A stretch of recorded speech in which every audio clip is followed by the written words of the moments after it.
Assalamualaikum warahmatullahi wabarakatuh.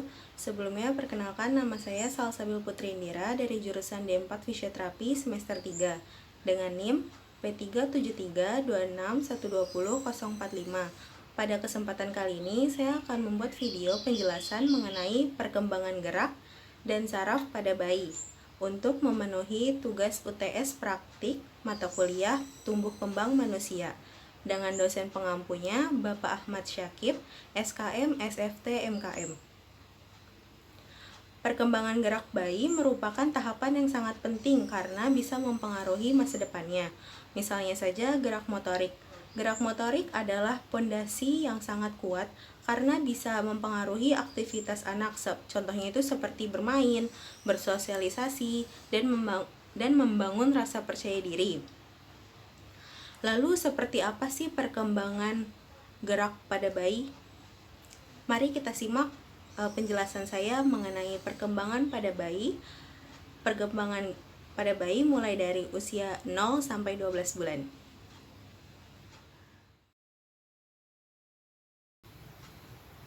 Yang pertama ada masa neonatal. Masa neonatal ini dimulai sejak 10 hari sampai 28 hari setelah lahir. Pada masa ini ukuran kepala bayi itu sekitar 70% dari orang dewasa. Dan pada masa ini pula gerakan bayi itu lebih random, namun dominannya itu fleksi. Ini dikarenakan pada saat dalam kandungan bayi pun lebih bergeraknya itu, anggota tubuh geraknya itu lebih fleksi seperti leher, terang, kaki serta tangannya itu fleksi. Nah, pada usia neonatal ini penglihatan bayi itu hanya dapat melihat pola hitam dan putih. Lalu pada saat ini juga bayi itu mulai bisa mencoba melihat ke orang tuanya. Terus habis itu suka tertawa dan berceloteh seperti itu. Memasuki usia 2 bulan, gerakan bayi itu lebih dominan ekstensi. Lalu gerakan kepalanya itu lebih fungsional, mampu mengangkat kepala beberapa detik saat tengkurap. Lalu terdapat gerak halus pada lengan dan tungkai. Nah, di usia 2 bulan ini bayi mulai tertarik dengan warna terang atau cerah serta bentuk-bentuk benda yang berbeda seperti itu. Namun pada masa ini juga bayi itu belum bisa membedakan warna-warna yang mirip.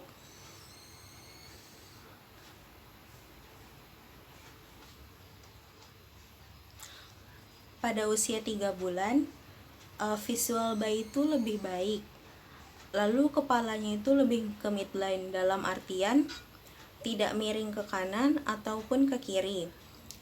Nah, lalu di sini juga terdapat peningkatan gerak bilateral yang simetris.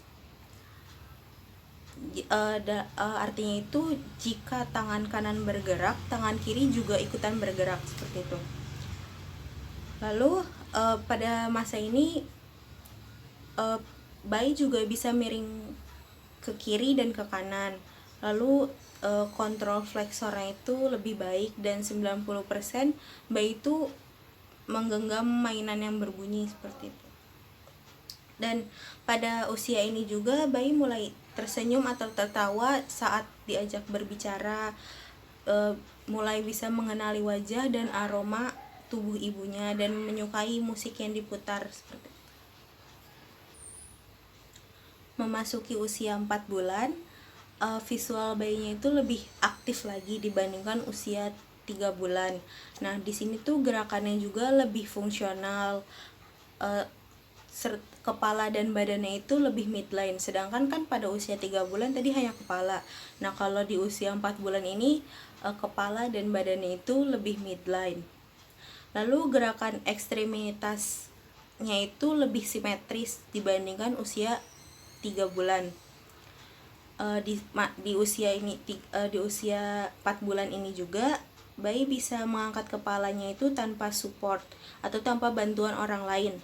Bisa mendorong tungkai ke bawah saat menyentuh permukaan yang keras. Lalu bayi pada usia 4 bulan ini juga bayi bisa berguling, lalu mulai memegang mainan dan mengguncang serta mengayun-ngayunkannya. Lalu lanjut pada usia 5 bulan, simetris bayi itu lebih baik, midline dan koordinasi sisi badannya itu lebih berkembang daripada bulan-bulan sebelumnya. Lalu kontrol anti gravitasi ekstensinya itu lebih meningkat pada trunk dan hip. Lalu demikian juga pada anti gravitasi pada fleksi head dan trunk. Lalu bayi juga bisa mulai duduk dengan bantuan tangan dan condong ke depan. Sudah bisa berguling juga, membalikkan badannya. Lalu bayi juga pada usia 5 bulan ini lebih sering mengoceh. Dan lebih sering itu mengoceh dengan ekspresi seperti itu, bisa berespon dengan terhadap suara dengan membuat suara, lalu juga suka mengoceh seperti a, e atau o seperti itu, atau bisa juga menirukan suara orang tuanya. Pada usia 6 bulan setelah lahir, bayi di sini mulai cerebrumnya itu mulai matang yang mengatur fungsi visual dan auditorinya. Lalu bisa ada kemampuan vertikal, terus juga kontrol kepalanya itu sudah mulai full. Terus juga trunk dan hip control itu bisa membantu untuk menegakkan badannya. Terus juga pada usia 6 bulan ini bayi bisa merangkak mundur. Terus jika didirikan, pada masa ini juga bayi suka melompat-melompat seperti itu. Terus juga suka melihat sesuatu yang disembunyikan. Terus juga pada masa ini juga bayi bisa mulai menggerakkan sesuatu dari satu tangan ke tangan yang lain. Nah, pada umur 7 bulan di sini tuh bayi itu lebih aktif dibandingkan usia-usia sebelumnya. Gerakannya itu lebih rotasi, terus crawling, bear standing, duduk, berdiri, atau lebih suka memanjat-memanjat gitu. Terus juga bisa duduk juga sudah bebas, bisa menggunakan tangan dengan leluasa. Terus juga bisa mengerti kata tidak dan sudah ada gestur. Memasuki usia 8 bulan, di sini tuh bayi udah mulai sibuk bereksplorasi dengan lingkungannya. Jadi tangannya itu udah mulai sibuk tuh karena sudah bisa stabil dengan pegangan. Terus juga mulai merangkak, memanjat, lalu merambat seperti itu. Terus juga duduk sudah stabil, kadang berotasi sendiri, dan kadang side sittingnya itu 90% berdiri ketika dipegang. Lalu juga pada usia 8 bulan ini bayi udah mulai menggunakan jarinya itu untuk menunjuk sesuatu yang dia inginkan. Lalu juga bisa membuat suara lebih banyak, ya, membuat suara yang berbeda lebih banyak, seperti kayak mama atau papa seperti itu. Lalu pada usia 9 bulan di sini fungsi tangannya itu lebih aktif, fine motor, fine finger, dan daripada gross motornya itu lebih aktif. Lalu juga udah bisa jalan, tapi masih membutuhkan bantuan orang lain atau orang tuanya. Lalu memasuki usia 10 bulan, di sini tuh bayi lebih aktif lagi bereksplorasinya terhadap lingkungan dan lebih aware karena fungsi vestibularnya itu udah mulai ada.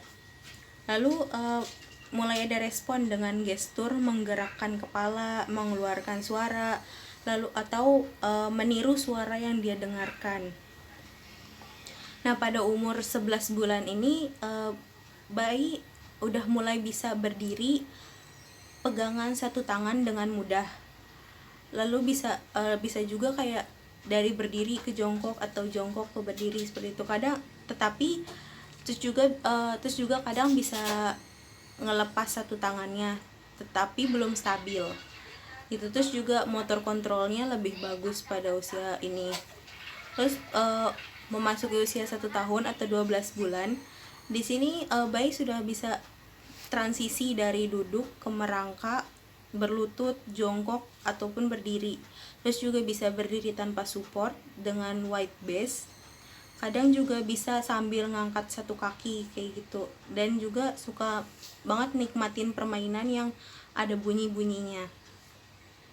Kurang lebihnya seperti itu. Penjelasan perkembangan gerak bayi dimulai dari usia 0 sampai 10 bulan. Usia 0 sampai 12 bulan. Selanjutnya ada perkembangan sistem saraf pada bayi yang dimulai dari masa embrio sampai usia 2 tahun. Nah, terbentuknya sel saraf manusia ini bermula dari masa awal embrio.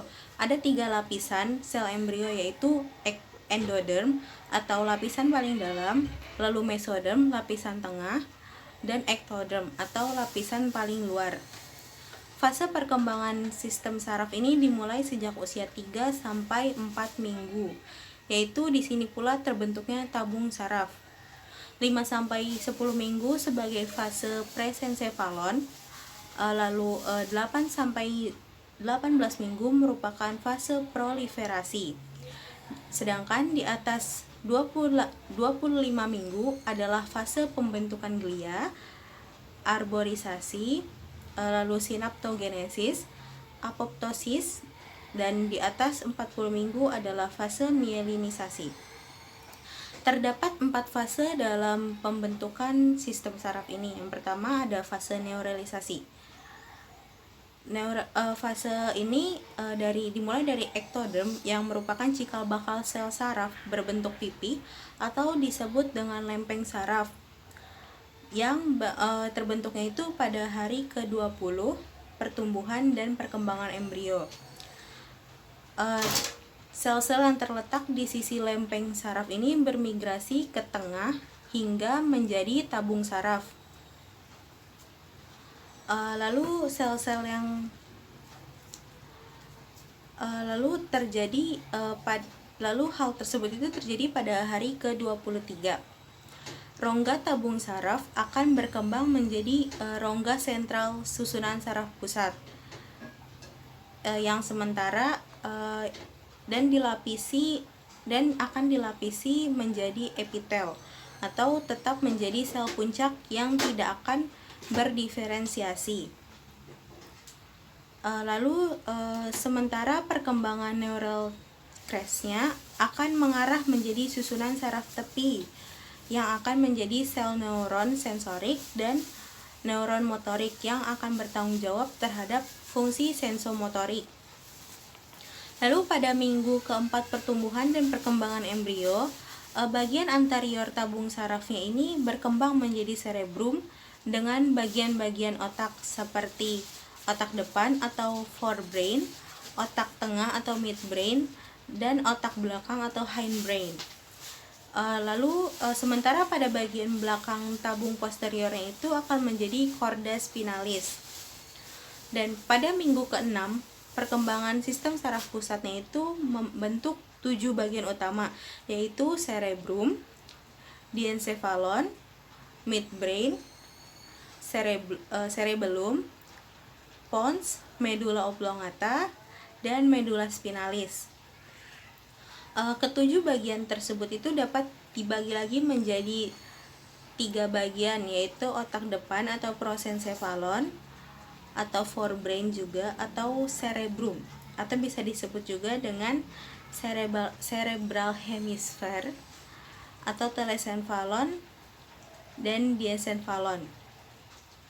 Lalu ada midbrain atau mesencephalon, dan otak belakang atau rhombosencephalon atau hindbrain yang biasa dikenal dengan hindbrain, dan juga ada medulla oblongata atau mesencephalon. Yang kedua ada fase proliferasi. Fase proliferasi ini tuh terjadi pada minggu ke-11 yang mengakibatkan pembesaran pada cerebrum. Pada bulan ketiga sampai kelima kehamilan, di zona ventrite dan subventricle terjadi proliferasi dengan pembelahan sel sistem. Nah, yang ketiga itu ada fase migrasi. Migrasi neural ini akan membentuk korteks dan struktur nukleus profundus. Proses migrasinya itu akan berlangsung hingga akhir bulan ke-6 sejak minggu ke-16. Lalu yang terakhir itu ada fase organisasi. Fase organisasi ini mencapai puncaknya itu pada bulan ke-5 kehamilan hingga beberapa bulan setelah lahir. Perkembangan utama periode organisasinya itu meliputi yang pertama itu ada pembentukan dan diferensiasi neuron subplate, lalu ada pembentukan bagian tepi yang sesuai, lalu yang menentukan arah pengembangan dan melapisi neuron kortikal. Lalu yang ketiga ada perkembangan dendrit dan percabangan aksonal. Dan yang terakhir ada pembentukan kontak sinaptik.